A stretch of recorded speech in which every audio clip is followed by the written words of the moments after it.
ओम शांति। हाणे सब बाबा खे याद था करो। मां आत्मा प्रकृति जे विच में वेठी आहियां। निराकार रूप में बाबा खे याद करो। मन में कोई भी ॻाल्हि हुजेव बाबा खे ॿुधाए छॾियो।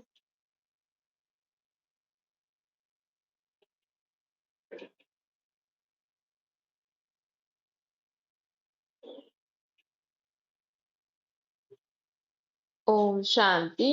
अॼु मिठो मिठो श्री बाबा ब्रह्मा जी तम द्वारा चवनि था मिठी मिठी बार बाबा चवनि था कि हाणे असांखे सदा जीवन में सम्झ सां कम करणो। बाबा चए थो अधु कलाक तव्हां बेसमझी सां कम करे आहियो। परमात्मा चवनि था कि माण्हू हिन समय बेसमझ थिया आहिनि। कहिड़ी बि सम्झ माण्हुनि में न आहे। असां छा था चऊं, छा था सोचूं, छा था ॻाल्हायूं, जो मन में अचे थो उहो सोचता था वञनि। जो माण्हू जीअं ॻाल्हाइनि था उहो सिखी था वञनि।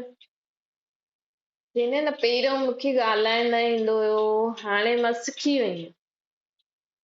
त पहिरियों अगरि तव्हां जीअं बि हुयो, तव्हां घटि ॻाल्हाईंदा आहियो, तव्हां सुठो ॻाल्हाईंदा आहियो, भले तव्हां सां माण्हू उल्टो ॻाल्हाइनि, लेकिन तव्हां सुठो ॻाल्हाईंदा आहियो, सुठो सोचदा आहियो। पर माण्हू थकी थो पए सुठो हलदे हलदे।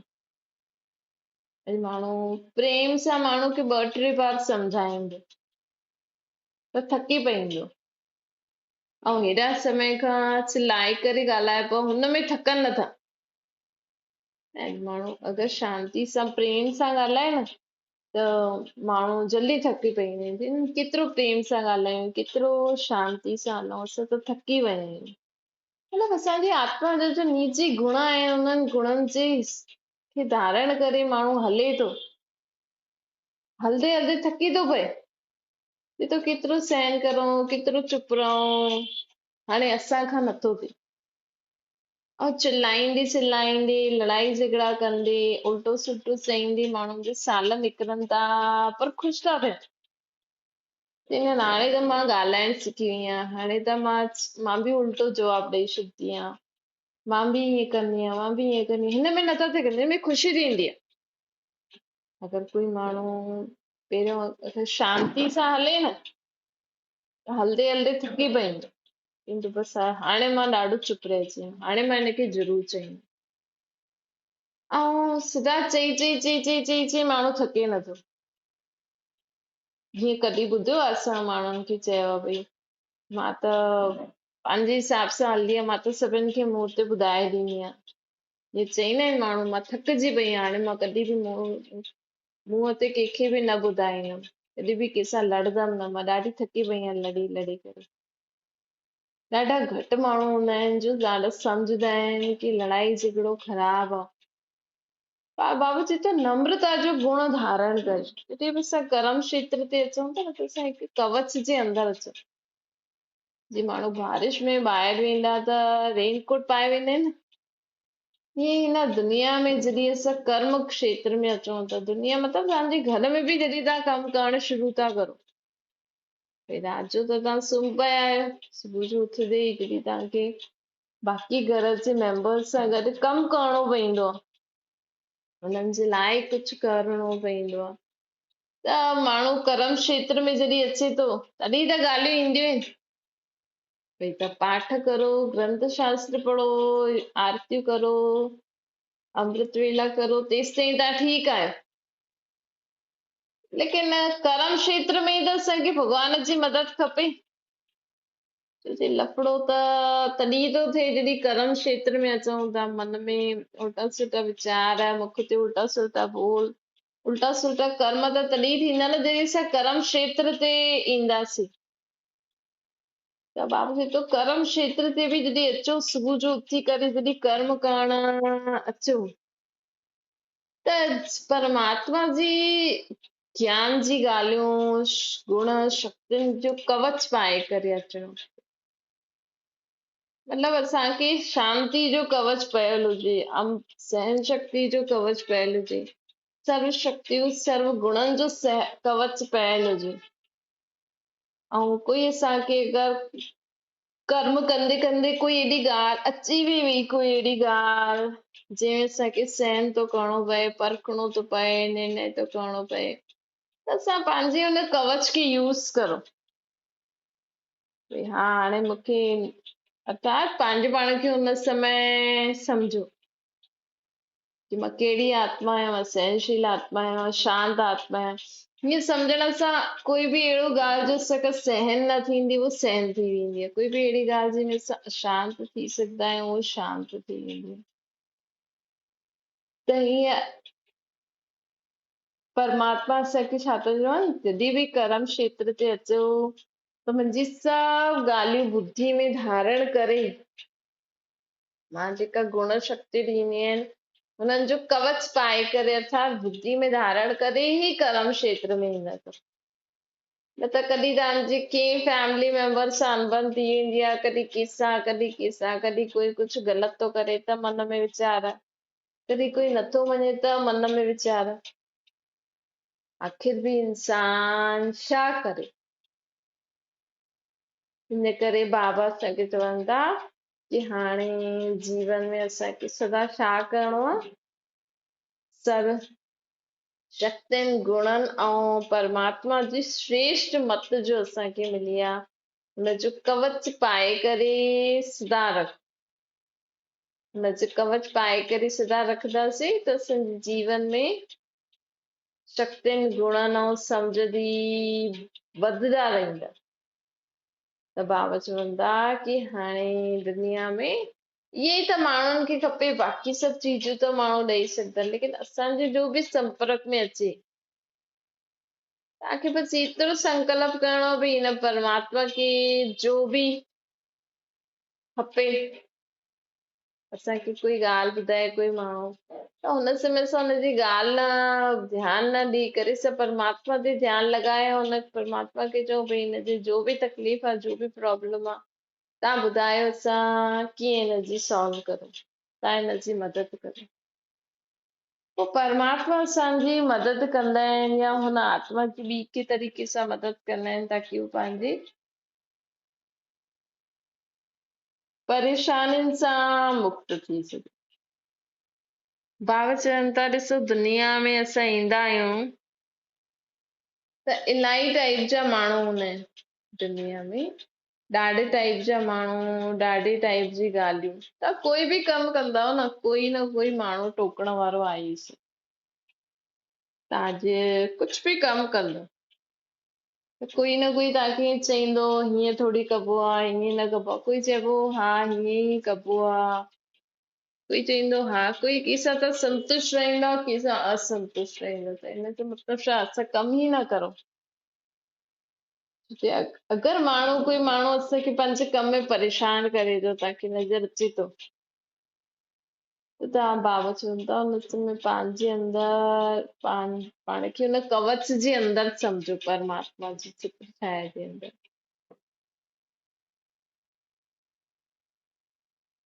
त ऑटोमेटिकली तव्हांखे सही ॻाल्हि सम्झ में अची वेंदी।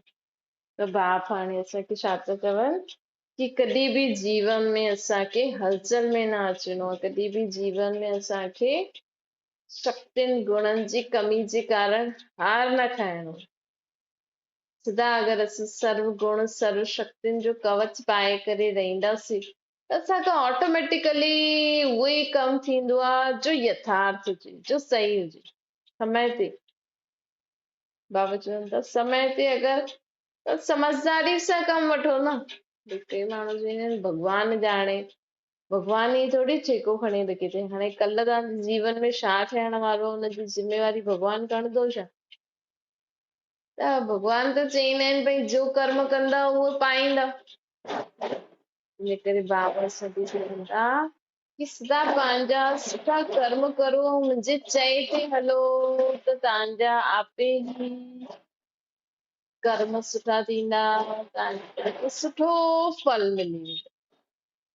ॿियो बाबा असांखे चवनि था कि जीवन में सदा असांखे निर्माण थी करे रहना, जीवन में सदा असांखे निर्माणता जो गुण धारण करे रखो। निर्माणता जो गुण, नम्रता जो गुण, ये ॾाढो सुठो। ॾिसो नाम ॿुधण सां ई केॾो सुठो थो लॻे, लेकिन थोड़ो निर्माण थी हले, थोड़ो नम्र थी करे हले त सभु माण्हू सोचदा आहिनि इहे सीधा साधा आहिनि त झुकाइण जी कोशिश कंदा आहिनि। त कई माण्हू छॾे ॾींदा आहिनि ईअं रहण, चईंदा आहिनि इहे त असांखे पोइ हीअं कमु कराईंदा अगरि असां चुप रहंदासीं त। इन करे बाबा चवनि था कि निर्माणता ऐं नम्रता जो गुण धारण कंदव त भले ई तव्हां हिन जन्म जॾहिं खां धारण करे सम्झो था कंहिंजे प्रति निर्माणता ऐं ईश्वरीय निर्माणता ऐं बाबा चए थो अगर तव्हां करे ॾिसो, अगरि तव्हां जीवन में निर्माण थी करे हलंदव, नम्र थी करे हलंदव त माण्हू चईंदा ही सीधी सादी आहे। लेकिन बाबा चए थो तव्हां सोचो, अगरि तव्हां ईअं हलंदव कंहिंसां मिलनसार करे हलंदव, मिली जुली करे हलंदव त तव्हां ईअं न सोचो असां झुकी वियासीं, या ईअं न सोचो हा भई साम्हूं वारो सोचदो हा भई हीअ झुकी वई सीधी सादी आहे। लेकिन असां हुननि जे पाप जी श्रीमत अनुसार, हुननि जे चए अनुसार कर्म करूं था त अॻियां हली उहो ॻाल्हि हुन आत्मा खे रियलाइज़ थींदी कि सच्ची में इहा आत्मा केॾी निर्माण आहे, न केॾी निरहंकारी आहे। त इहे असां कंहिंखे सिखाइणो आहे त करे करे सिखाए, करे करे सिखाए। अॼु माण्हू खां निर्माण ऐं नम्रता व्यवहार पुॼे नथो, छोकी माण्हू सोचदो आहे ईअं हलंदासीं त माण्हू असांखे कचो खाई वठंदा। लेकिन अगरि तव्हां ईअं हलंदव त तव्हां परमात्मा जी नज़दीक ईंदा। भई अगरि तव्हां तेज थी करे हलंदव, मतिलबु शक्ति स्वरूप त रखिणो ई आहे, ईअं न की कोई असांखे ईअं उल्लू ठाहे वञे। शक्ति स्वरूप त रहणो ई आहे, साथ साथ मिलनसार बि हुजणो खपे। जाते तव्हां थोड़ो बि पंहिंजे पाण खे चेंज करे तव्हां संगठन ठाहे सघंदा आहियो। कई माण्हू चवंदा आहिनि न असां त हिननि सां गॾु न रही सघंदा आहियूं, असां खां त न थींदो, त हिन सां छा थींदो, सभु माण्हू अलॻि अलॻि रहण लॻी वेंदा। लेकिन बाबा चवनि था अलॻि अलॻि बि केसि ताईं रहंदा, सभु माण्हू त ख़राब न हूंदा आहिनि, काथे न काथे सां एडजस्ट था थी सघूं। सभिनि सां ई सेम प्रॉब्लम, तंहिंखां मञो मूंसां ई सेम प्रॉब्लम आहे। हेॾे होॾे जॻह बदिली करण सां त स्वयं खे बदिली वठो न, स्वयं खे बदिली वठो। त इहो कॾहिं बदिले सघंदासीं असां जॾहिं जीवन में सदा असां निर्माण रहंदासीं। बाबा चवनि था कि तॾहिं ई असां सभिनि सां मिली जुली करे रही सघंदा आहियूं। न त अलॻि अलॻि माण्हू केतिरो अलॻि थिए, अलॻि अलॻि माण्हू केतिरो अलॻि थिए। बाबा चए थो हिन ॻाल्हि खे बि सम्झो। ऐं समय खां पहिरियों ॾिसो, बाबा चए थो कि समय खां पहिरियों अगरि सभु कुझु कंदा त फ़ाइदो ई फ़ाइदो। हिन करे बाबा चवनि था अॼु कि सदा इहे ॿ गुण धारण करे, इहे जीअं असांजो कवच थी वियो, जे कवच जे अंदरि चीज सेफ रहंदी न, ईअं ई हिन गुणनि जे अंदरि असां आत्मा आहियूं सेफ रहंदासीं। मास्टर सर्वशक्तिवान जी संतान कहलाईंदासीं। ॿियो बाबा चवनि था कि हाणे तव्हांखे हिन दुनिया में कंहिंसां बि बुद्धि योग न लॻाइणो, अर्थात कंहिंखे बि असांखे देहधारियुनि खे भले उन्हनि जो सभु कार्यक्रम करो, उन्हनि खे भले फोन करो जो करिणो आहे, लेकिन मुख्य कर्तव्य छा आहे भॻवान जो? बाबा चवनि था मुख्य कर्तव्य आहे ही सभिनि सां मिली जुली करे रहणो आहे असांखे। त बाबा चवनि था कि सभिनि सां मिली जुली करे रहण लाइ कर्म कंदे हुए बि पंहिंजो बुद्धि योग हिकु भाव सां लॻायो। असांजी बुद्धि हेॾे होॾे न वञणी खपे, असांजी बुद्धि सदा बाप वटि हुजणी खपे। ऐं बाप वटि बुद्धि हुजे, भले तव्हां मन में संकल्प करो बाप सां गॾु आहियां, लेकिन कर्म क्षेत्र में कर्म बि कंदा रहो। चईंदा आहिनि न दिलि हथ काॾे दिलि याॾे, त ईअं असांखे बाबा सां गॾु बाबा जे कर्तव्य में सदा मददगार ठहिणो, हिक जी यादि रहंदी तॾहिं असां सर्व दुख परेशानियुनि सां मुक्त थी सघंदासीं। ऐं बाबा चवनि था तॾहिं असांखे दैवी गुणनि जी धारणा थींदी। बाबा चवनि था कि मां हाणे हिन सृष्टि खे वापसि स्वर्ग ठाहिणु आहियां।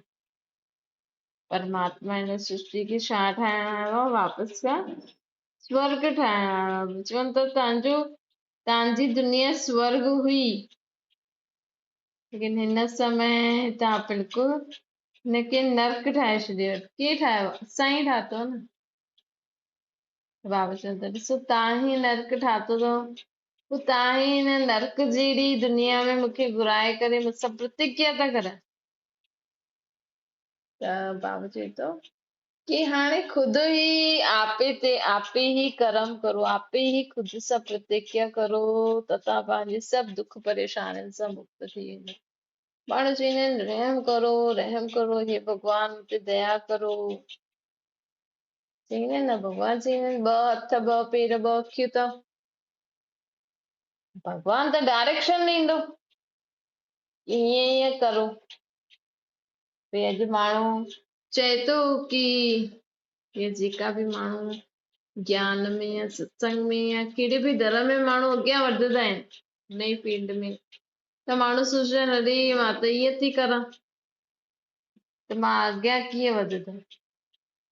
त बाबा असांखे चवनि था कि असांखे जीवन में कंहिंखे बि न ॾिसणो, असांजो जेको लक्ष्य आहे उहा बाप जी यादि में कंदा हलो। असांजो जेको लक्ष्य आहे उहो बाप जी यादि में कंदा हलो। बाक़ी दुनिया वारा जो आहिनि उहे त कुझु न कुझु चईंदा ई रहंदा। बाबा चवनि था कि हाणे तव्हांखे जीवन में सदा सफलता मूर्त ठहिणो आहे त ख़ुद जी बि सेवा करो, ॿियनि जी बि सेवा करो। जीअं माण्हू खे रोटी ठाहिणी हूंदी आहे न, अगरि उहो अकेलो हूंदो त सिर्फ़ु ख़ुद जे लाइ ठाहींदो। अगरि घर में 3-4 ॼणा आहिनि त हुननि जे लाइ बि ठाहींदो। त बाबा चवनि था ईअं ई असांखे बि न कर्म कंदे हुए सभिनि परमात्मा खे यादि करे सभिनि जो भलो थिए, ईअं सोचणो। भॻवान खे यादि करे सोचो हे भॻवान सभिनि जो भलो थिए। तॾहिं असां ईअं सोचदा आहियूं न हे भॻवान सभिनि जो भलो थिए, त सभिनि सां गॾु असांजो बि भलो थींदो। छोकी चयो त असां हिन ई मुख सां चयो न। त बाबा चवनि था कि हाणे जेको माण्हू चईंदा आहिनि कि असां सभिनि जो भलो करूं, जीवन में अॻियां वधूं, जीवन में सदा सफलता मूर्त थियूं, निर्विघ्न थियूं, हुनजी ॻाल्हि हिकु ई आहे। ॾिसो अगरि तव्हां ॾींहं में माण्हू सुबुह सुबुह जो त पाठ पढ़ी थो वठे, लेकिन सॼे ॾींहं में बि हर घंटे में बि उहो पॉइंट्स नोट करे छॾे ऐं विच विच में हुनखे चेक करे, पॉइंट्स खे अगरि नोट करे छॾे ऐं विच विच में चेक कंदो वञे, हुनखे पढ़ंदो वञे। अॼुकल्ह त ॾाढा साधन आहिनि, हर घंटे में केतिरी बार माण्हू मोबाइल ॾिसो ई आहे। त बाबा चवनि था कि जेको तव्हां सुबुह पढ़ियो जो सुबुह तव्हांखे अनुभव थियो, उहो ई त परमात्मा ॿुधाईंदा न, उहो ई त परमात्मा जी मुरली में आहे न। त बाबा चवनि था कि हाणे असांखे जीवन में सदा जेको बि तव्हां पढ़ो था करो था हुनखे काथे न काथे लिखी छॾो, पंहिंजे मोबाइल में लिखो, कॉपी में लिखो, हुनखे घड़ी घड़ी पढ़ंदा रहो। हिन सां छा थींदो? असांजो उहो क्लास सुठो थी वेंदो, असांखे बि मनन चिंतन थी वेंदो न। अच्छा मीठी मीठी सिकल के ॿारनि जी माता पिता बाप दादा का याद प्यार और गुड मॉर्निंग। रूहानी बाप जी से सभिनि रूहानी ॿारनि खे नमस्ते। सच्ची भी रूहानी माता पिता बाप दादा खे याद प्यार गुड मॉर्निंग और नमस्ते वरदान है। बाबा चवनि था ब्रह्मा बाप के फॉलो करे फर्स्ट ग्रेड में अचण वारा समान आत्मा ठहो। जो ॿारनि खे बाबा चईंदा आहिनि जो ॿार मूंखे ॾाढो प्यार कंदा आहिनि त प्यार जी निशानी आहे ब्रह्मा बाबा ठहियल ऊपर मस्तक में प्यार जी निशानी आहे असां बाबा जो चए थी हर कदम उठायूं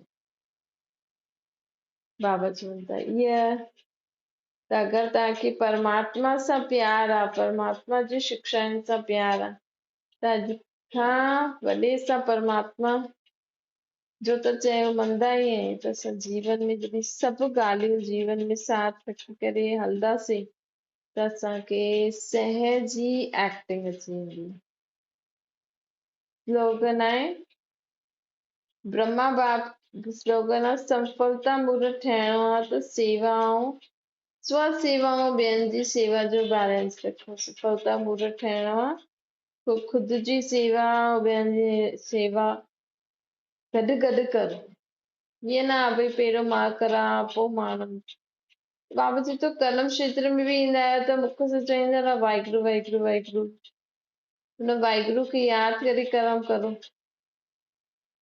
त आपे ई कर्म कंदेसीं कर्म बि कंदा वेंदासीं ऐं आत्मा परमात्मा जे साथ सां परिवर्तन बि थींदी वेंदी अच्छा ओम शांति बाबा खे यादि करो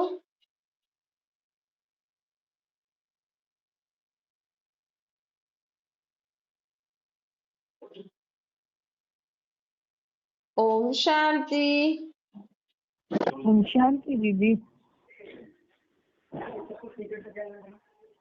ओम शांति ओम शांति।